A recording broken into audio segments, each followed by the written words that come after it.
ನಮಸ್ಕಾರ ವೀಕ್ಷಕರೇ, ತುಂಬ ದಿನಗಳ ನಂತರ ಮತ್ತೊಂದು ರೆಸಿಪಿಯೊಂದಿಗೆ ಬಂದಿದ್ದೇನೆ. ನಾನಿವತ್ತು ಬಜ್ಜಿನ ಮಾಡ್ತಾಯಿದ್ದೀನಿ. ನಾನಿಲ್ಲಿ ಇವತ್ತು ಒಂದೇ ಹಿಟ್ಟಿನಿಂದನೇ 3 ಥರದ ಬಜ್ಜಿಗಳನ್ನ ಮಾಡ್ಬೋದು. ನಾನು ಹೇಗೆ ಮಾಡಿದೆ ಅಂತ ನೋಡೋಣ. ನಾನಿಲ್ಲಿ ಮಿರ್ಚಿ ಬಜ್ಜಿ ಮತ್ತು ಆಲೂಗಡ್ಡೆ ಮತ್ತು ದೊಡ್ಡ ಪತ್ರೆಯಿಂದ ಮಾಡ್ತಾಯಿದ್ದೀನಿ.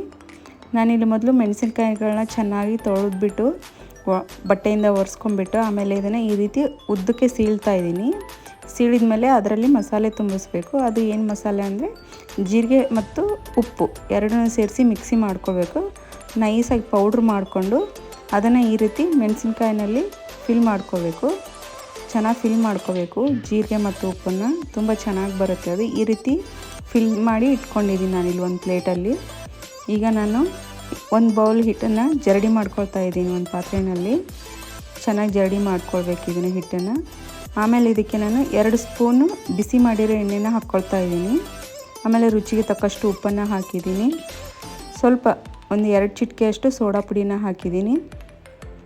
ಆಮೇಲೆ ಇಲ್ಲಿ ಓಮ್ ಕಾಳನ್ನು ಚೆನ್ನಾಗಿ ಕೈಯಿಂದ ಉಜ್ಜಿಬಿಟ್ಟು ಹಾಕ್ಕೊಳ್ಬೇಕು. ಇದರಿಂದ ಅದರ ಪರಿಮಳ ತುಂಬ ಚೆನ್ನಾಗಿ ಬರುತ್ತೆ. ಆಮೇಲೆ ಇದಕ್ಕೆ ತಕ್ಕನಾದಷ್ಟು ನೀರು ಸೇರಿಸ್ಕೊಂಡು ಕಲಿಸ್ಕೊಳ್ಬೇಕು. ಒಮ್ಮೆಲೆ ಒಟ್ಟಿಗೆ ನೀರು ಹಾಕ್ಕೊಳ್ಬಾರ್ದು, ಸ್ವಲ್ಪ ಸ್ವಲ್ಪ ನೀರು ಹಾಕ್ಕೊಂಡು ಕಲಿಸ್ಕೊಳ್ತಾ ಇರಬೇಕು. ತುಂಬ ತೆಳುನೂ ಇರಬಾರ್ದು, ತುಂಬ ಗಟ್ಟಿನೂ ಇರಬಾರ್ದು ಇದು ಬಜ್ಜಿಗೆ ಹಿಟ್ಟು. ಹಾಗಾಗಿ ನೋಡ್ಕೊಂಡು ಕಲಿಸ್ಕೊಳ್ಬೇಕು. ಒಂದು ಹದ ಬರುತ್ತೆ ಅದು. ಆಮೇಲೆ ಇವಾಗ ನಾವು ಮಿರ್ಚಿ ತುಂಬಿಸಿ ಇಟ್ಕೊಂಡಿದ್ವಲ್ಲ ಜೀರಿಗೆ ಪುಡಿ, ಅದನ್ನು ಈಗ ಎಣ್ಣೆಗೆ ಬಿಡಬೇಕು. ಇದನ್ನು ಮೆಣಸಿನ್ಕಾಯಿನ ಹದ್ದುಬಿಟ್ಟು ಮೀಡಿಯಮ್ ಫ್ಲೇಮಲ್ಲಿ ಇಟ್ಕೊಂಡು ಫ್ರೈ ಮಾಡ್ಕೊಳ್ಬೇಕು. ಇದನ್ನು ಲೋ ಫ್ಲೇಮಲ್ಲಿ ಇಟ್ಕೋಬಾರ್ದು, ಮೀಡಿಯಮ್ ಫ್ಲೇಮಲ್ಲಿ ಇಟ್ಕೊಂಡು ಫ್ರೈ ಮಾಡ್ಕೊಳ್ಬೇಕು. 2 ಕಡೆನೂ ಚೆನ್ನಾಗಿ ಫ್ರೈ ಆಗಬೇಕಿದು. ಗೋಲ್ಡನ್ ಕಲರ್ ಬರುತ್ತೆ ಇದು. ಗೋಲ್ಡನ್ ಕಲರ್ ಬಂದಾಗ ತೆಗೆದ್ರೆ ಆಯಿತು, ಆಗಿರುತ್ತೆ ಇದು. ನೋಡಿ ಆಗಿದೆ ಇವಾಗ ಇದು. ಇವಾಗ ನಾನಿಲ್ಲಿ ಆಲೂಗಡ್ಡೆನ ತೆಳ್ಳವಾಗಿ ಸ್ಲೈಸ್ ಮಾಡ್ಕೊಳ್ತಾ ಇದ್ದೀನಿ. ಹಾಗೆ ಒಂದು ಬೌಲ್ ಹಿಟ್ಟನ್ನು ನಾನಿಲ್ಲಿ ತೊಗೊಂಡಿದ್ದೀನಿ. ಅದಕ್ಕೆ ಸ್ವಲ್ಪ ಅಚ್ಕಾರದ ಪುಡಿಯನ್ನು ಮಿಕ್ಸ್ ಮಾಡ್ಕೊಂಡಿದ್ದೀನಿ.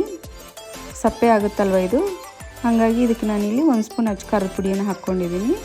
ಅದಕ್ಕೇ ಈ ಆಲೂಗಡ್ಡೆ ಸ್ಲೈಸ್ನ ಡಿಪ್ ಮಾಡಿಬಿಟ್ಟು ಹಾಕ್ಕೊಳ್ಬೋದು. ನಮ್ಮ ಟೇಸ್ಟ್ಗೆ ಇಷ್ಟವಾಗಂಗೆ ಮಾಡ್ಕೊಳ್ಬೋದು. ಒಂದೇ ಸೈಡ್ ಹಿಟ್ಟನ್ನು ಡಿಪ್ ಮಾಡಿನೂ ಹಾಕ್ಕೊಳ್ಬೋದು, 2 ಸೈಡನ್ನು ಡಿಪ್ ಮಾಡಿ ಹಾಕ್ಕೊಳ್ಬೋದು. ನಾನಿಲ್ಲಿ 2 ಸೈಡ್ ಡಿಪ್ ಮಾಡಿ ಹಾಕ್ಕೊಳ್ತಾ ಇದ್ದೀನಿ. ಮಕ್ಕಳಿಗೆ ತುಂಬ ಇಷ್ಟ ಆಗುತ್ತೆ ಈ ಥರ ಆಲೂಗಡ್ಡೆ ಬಜ್ಜಿ. ಇದನ್ನಷ್ಟೇ ಮೀಡಿಯಮ್ ಫ್ಲೇಮಲ್ಲಿ ಇಟ್ಕೊಂಡೆ ಫ್ರೈ ಮಾಡ್ಕೊಳ್ಬೇಕು. ತುಂಬ ಚೆನ್ನಾಗಿ ಬರುತ್ತೆ ಇದು. ಇದನ್ನು ಗೋಲ್ಡನ್ ಕಲರ್ ಆಗಿದೆ, ಇದು ಫ್ರೈ ಆಗಿದೆ. ಇದು ಚೆನ್ನಾಗಿ ತಕ್ಕೊಂಡು ಬಿಡೋಣ ಇವಾಗ ಇದನ್ನು.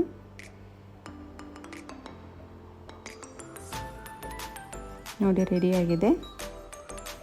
ಇವಾಗ ನಾನು ಮತ್ತೆ ಅದೇ ಹಿಟ್ಟಿಗೆ ದೊಡ್ಡ ಪಾತ್ರೆ ಇರುತ್ತಲ್ವ, ದೊಡ್ಡ ಪಾತ್ರೆಯಿಂದ ಬಜ್ಜಿ ಮಾಡ್ಕೊಳ್ಳೋಣ.